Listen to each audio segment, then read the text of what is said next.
दोस्तों 5 साल हो गए हमें आपके लिए हॉरर स्टोरीज बनाते हुए। स्कैरी पंपकिन ने आपको बेहतरीन एनिमेटेड स्टोरीज देने में कोई कसर नहीं छोड़ी और आपने भी हमें जो प्यार और समर्थन दिया है उसके लिए हम तहे दिल से आपका शुक्रगुजार है। लेकिन दोस्तों, जो लोग इस चैनल पर नए हैं और जिन्होंने अभी तक स्कैरी पंपकिन को सब्सक्राइब नहीं किया है वो शायद बहुत कुछ मिस करने वाले हैं, क्योंकि स्कैरी पंपकिन अब और भी डरावना बनने जा रहा है और हम आपके लिए ढेर सारे सरप्राइजेस लेकर आने वाले हैं। तो जल्दी से चैनल को सब्सक्राइब करें और बेल आइकन दबाकर नोटिफिकेशन ऑन कर ले ताकि आप हमारी अपकमिंग क्रिपी स्टोरीज और वेब सीरीज मिस ना करें। तो सब्सक्राइब करना भूलना मत।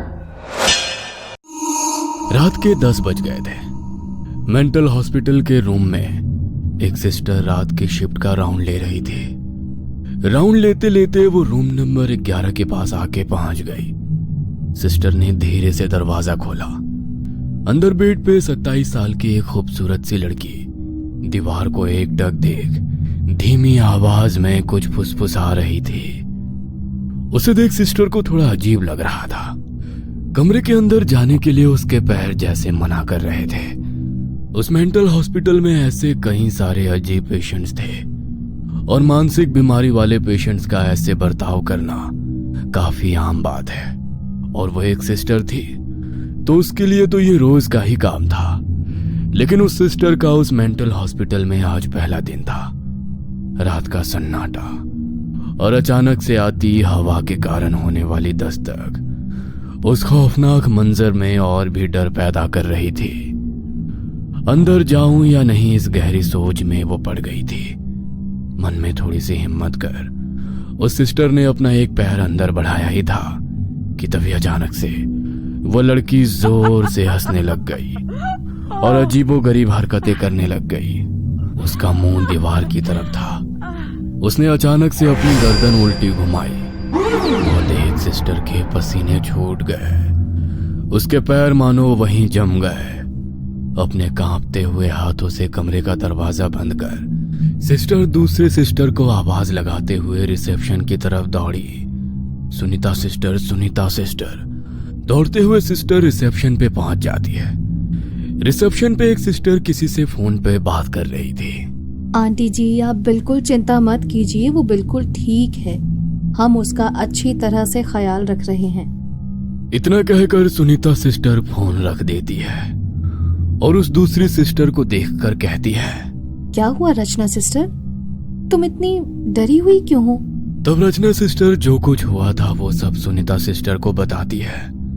लेकिन आप किससे बात कर रही थी? अरे वही रूम नंबर 11 में जो लड़की है ना, उसी की माँ का फोन था। बेचारी रोज रात को फोन करके उसके बारे में पूछती है। कुछ ही महीनों पहले उसे यहाँ भर्ती करके चले गए। तब रचना सिस्टर जिज्ञासा भरी नजरों से सुनीता सिस्टर को देख पूछती है, आखिर हुआ क्या है उसके साथ? उसकी ये हालत कैसे हो गई? दिखने में तो काफी खूबसूरत है वो। हाँ, ऐसी हालत बस दोनों ही हालात में हो सकती है, जब कोई किसी से पागलों की तरह प्यार करे और वो उसे ना मिले, या फिर तब जब उस पे किसी रूह का साया हो। ये सुन रचना सिस्टर हैरान हो जाती है और कहती है, तो इसके साथ क्या हुआ? अफसोस दोनों। मतलब? तब सुनीता सिस्टर उसे नैना के बारे में बताने लग जाती है। नैना 27 साल की हो चुकी थी। वो इंजीनियरिंग के आखिरी साल में पढ़ रही थी। पूरे कॉलेज में नैना से खूबसूरत लड़की और कोई भी नहीं थी। कॉलेज के सारे लड़के नैना के पीछे पागल थे, लेकिन नैना ने अपने सपनों के राजकुमार की एक अलग ही कहानी बनाई थी। वो मन ही मन रोज उसके जिंदगी में आने वाले राजकुमार के सपने सजाती थी। नैना और उसके सपनों की दुनिया असल जिंदगी से काफी अलग थी। नैना अक्सर खुद से ही बातें करती और कभी कभी जोर से हंसती। उसको देख उसके माँ और पापा बहुत परेशान थे। उनकी बेटी की शादी की उम्र हो गई है और अब उसके लिए कोई अच्छा सा लड़का ढूंढना चाहिए, ऐसा उन्हें महसूस होने लगा। और उन्होंने कई सारे रिश्ते भी नैना के लिए लाए, लेकिन नैना हर रिश्ते के लिए मना कर देती, ये कहकर कि वो लड़का उसके सपनों के राजकुमार जैसा नहीं है जैसा उसने सोचा है। काफी सारे रिश्तों को बार बार मना करने के कारण नैना के लिए रिश्ते आने अब बिल्कुल ना के बराबर हो गए थे। इस बात से नैना के माँ और पापा बहुत परेशान थे, लेकिन नैना इस बात से बिल्कुल अनजान अपने ही सपनों की दुनिया में मगन थी। रात का समय था, रात के लगभग 12:30 बजे थे, लेकिन नैना अभी भी जाग रही थी। उसके कमरे की बत्ती अभी भी जल रही थी। नैना अपने कमरे के खिड़की के पास बैठे खिड़की से बाहर देखे अकेले ही मुस्कुराते हुए अपनी डायरी में कुछ लिख रही थी। उसे अक्सर डायरी लिखने की आदत थी। उस डायरी में उसने अपने होने वाले लाइफ पार्टनर के बारे में सब कुछ लिखा था। वो डायरी नैना के दिल के बहुत करीब थी, इतनी कि नैना की जान उसमें बस गई थी। वो मुस्कुराते हुए उस डायरी में कुछ लिख रही थी। नैना की ये हरकतें उसके माँ और पापा के लिए कुछ नई नहीं थी, इसलिए वो इस बात की तरफ ज्यादा गौर नहीं करते थे। अगले दिन नैना कॉलेज जाती है। आज नैना का 27वां जन्मदिन था। वो आज अपनी डायरी भी साथ ले आई थी। नैना के दोस्तों ने नैना का जन्मदिन काफी बढ़िया से मनाया।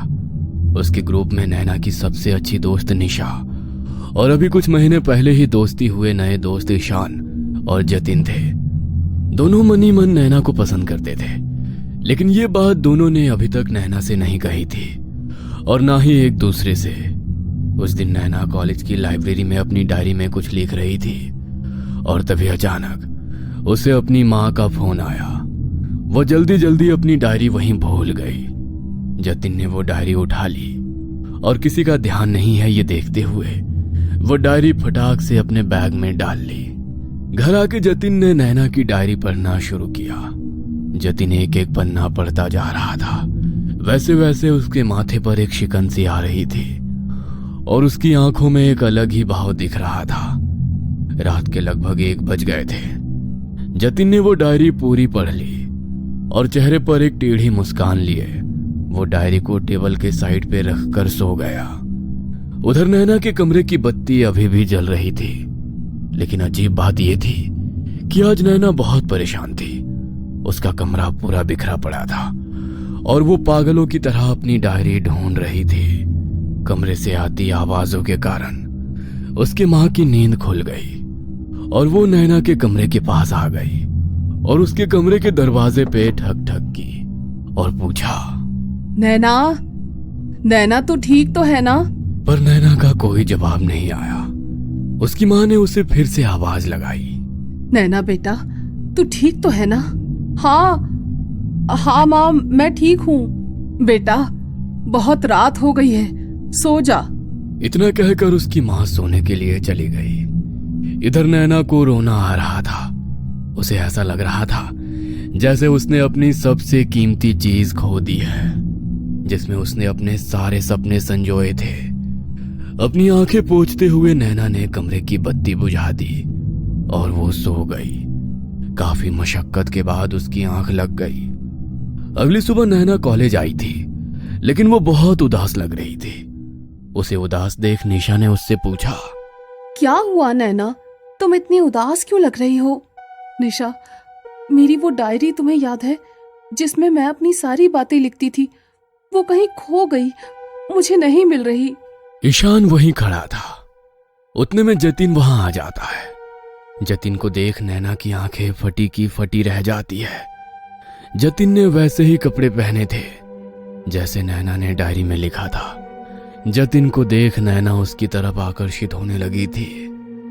एक तरफ उसे डायरी खोने का गम था, लेकिन दूसरी तरफ उसे अपने सपनों का लाइफ पार्टनर मिलने की खुशी भी हो रही थी। जतिन ने आके नैना को शादी के लिए प्रपोज किया और जतिन की तरफ आकर्षित हुई नैना ने उससे हाँ कर दी। नैना और जतिन दोनों बहुत खुश हो गए, लेकिन ईशान के चेहरे पर बिल्कुल भी खुशी नहीं थी। उसका तो मानो दिल ही टूट गया था, लेकिन वो वहीं चुपचाप खड़ा सब देखता रहा। दिन ब दिन जतिन के प्यार का जुनून बढ़ता चला गया। वो नैना के प्यार के लिए पागल होने वाली हरकतें करने लगा। वो किसी को नैना के पास आने नहीं देता था, यहां तक कि उसने निशा को भी नैना से दूर कर दिया। एक दिन तो हद हो गई। जतिन ने ईशान के साथ मारपीट कर दी। जतिन नैना के प्यार के लिए अजीबोगरीब हरकतें करने लगा। कभी अपने पूरे शरीर पर नैना का नाम खून से लिखता, तो कभी अपने खून से लिखे लव लेटर्स नैना को भेजता। नैना को भी अब जतिन के ऐसे बर्ताव से डर लगने लगा था। एक दिन नैना जब जतिन के घर गई तो नैना को वहां उसकी डायरी मिल गई। अपनी डायरी को जतिन के कमरे में देख नैना हक्की बक्की रह गई थी। साथ ही में टेबल के ड्रॉअर में कुछ लव लेटर्स और लड़कियों की कुछ तस्वीरें भी मिली। नैना वो देख ही रही थी कि तभी वहां पर 40-45 साल का एक आदमी आ गया। उसे ऐसा